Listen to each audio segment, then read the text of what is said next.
Hello, xin chào các bạn đã quay trở lại với kênh YouTube Review 5 phút. Ở cuối tập 107, cuộc chiến của Vương Lâm và Trần Đào để giành ngôi vị thiên vận thất tử vẫn đang diễn ra vô cùng gay cấn. Lúc này, sau một loạt những đòn tấn công mạnh mẽ tung ra, hai người cũng bị trọng thương không hề nhẹ một chút nào. Giờ khắc đó, trên mặt cả hai đều lấm lem, trên miệng rỉ ra một chút huyết sắc. Thế nhưng, hai bên vẫn tung ra công kích như vụ bão về phía đối thủ. Để rồi cuối cùng, Vương Lâm tung ra một đòn hoàng tuyền chỉ, một tiếng nổ ầm ầm vang lên xung quanh người Trần Đào. Chỉ thấy giờ khắc đó, khói bụi mịt mù, phải mãi lâu sau mới tiêu tán. Khi mọi thứ qua đi, chỉ thấy Trần Đào vẫn đứng yên tại chỗ. Còn Vương Lâm, anh ấy trên miệng khẽ rỉ ra một chút huyết sắc. Đến đây, anh ấy mới ngẩng đầu nhìn đối thủ nói, ta bỏ cuộc.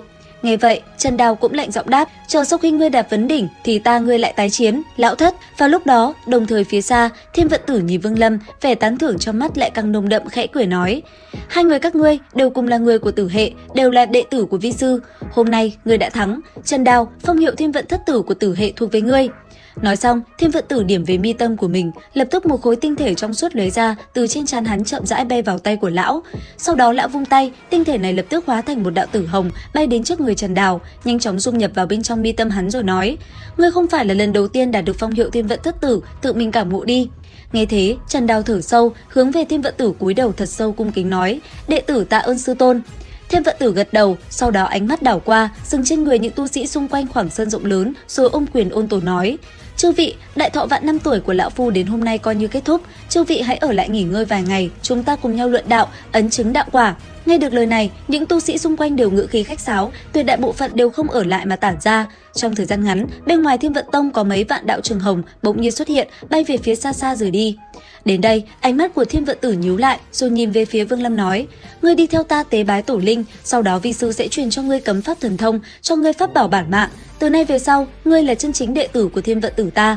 Nghe vậy, Vương Lâm lập tức gật đầu, rồi không người hành lễ trước Thiên Vận Tử.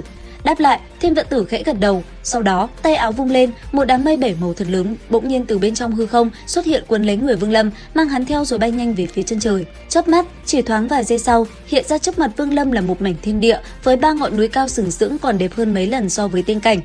Thấy thế, Thiên Vận Tử chắp hai tay sau lưng, nhìn ba ngọn núi xa xa chậm rãi hỏi: "Vương Lâm, nơi này thế nào?"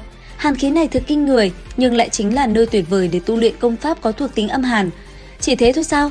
Đệ tử kiến thức hạn hẹp, nhìn không ra còn có manh mối nào nữa.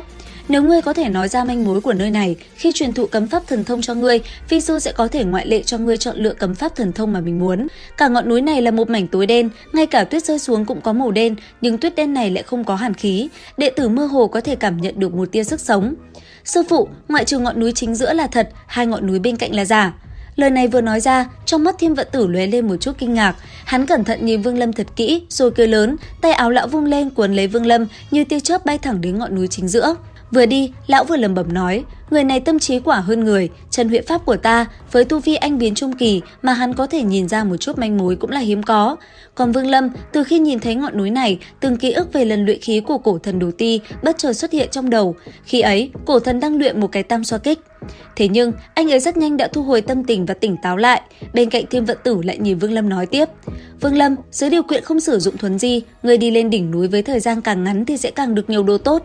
100 bước phía dưới với tu vi của ngươi thì vượt qua không khó, nhưng 100 bước sau thì đành phải trông chờ vào chính phúc phận của ngươi. 100 bước này được vi sư gọi là toái tiên chi địa." Dứt lời, thân hình lão cũng liền biến mất không thấy đâu nữa, để lại Vương Lâm ở dưới chân núi. Đến đây, nhìn ngọn núi kia một hồi, lát sau, Vương Lâm hít sâu một hơi rồi lập tức tiến lên. Gió lạnh gào rít, băng tuyết lạnh thấu xương. Theo Vương Lâm bước tới, hàn khí càng lúc càng nặng, mang theo từng trận âm thanh như tiếng gào rít của yêu tà, không ngừng thổi ập tới người Vương Lâm. Thời gian cứ thế trôi qua từng chút một, càng tiếp cận đỉnh núi thì hàn khí càng kinh khủng, quầng sáng quanh thân thể của Vương Lâm cũng ngày càng sáng hơn. Khi cách đỉnh núi chừng trăm bước chân, thì Vương Lâm dừng lại một chút không bước tiếp. Trong mắt anh ấy bây giờ đã là một tòa tháp bảy màu. Nhìn nó, Vương Lâm khẽ lẩm bẩm nói: "Toái tiên chi địa sao?" Dứt lời, Vương Lâm lập tức bước tiếp và bắt đầu hành trình 100 bước cuối cùng của mình. Khi bàn chân dẫm lên phía trên ngọn núi băng như thủy tinh, Vương Lâm mới bắt đầu thấy khó khăn. Đầu tiên là hàn khí thấu xương tràn vào cơ thể, khiến Vương Lâm không thể chịu nổi. Thế nhưng, ngay khi nó tiến vào trùng kích cơ thể, đột nhiên Vương Lâm gầm lên, sát ý trong chớp mắt tản ra, đẩy lùi hàn khí vừa xâm nhập. Sau đó, anh ấy lạnh lùng nói: "Hàn khí này so với sát ý của ta thì không thể bằng được, nếu không thể lạnh bằng lòng ta thì sao có thể so với nguyên thần của ta, so với thân thể ta?" Dứt lời, Vương Lâm ngẩng đầu lên, khóe miệng lộ ra một tia cười lạnh, chân trái lại bước lên, đi tới phía trước. Hai chân của Vương Lâm cứ bước đi, từng bước một đều ngập sâu vào trong tầng băng, truyền ra từng trận bang bang, hướng về đỉnh núi đi tới. Phía xa, Thiên Vận Tử ngồi trong bảo tháp phía trên đỉnh núi, lặng lẽ nhìn Vương Lâm cách đó không xa, đang từng bước đi tới. Hai mắt của lão lóe ra quang mang sáng chói, nhìn chăm chăm Vương Lâm, cả người rơi vào trầm mặc. Vô tình, lão tự lẩm bẩm nói, tâm cảnh người này không ngờ ở nơi này vấn tâm, tu tiên, tu chân, tu đạo, hắn đã hiểu ra đôi chút.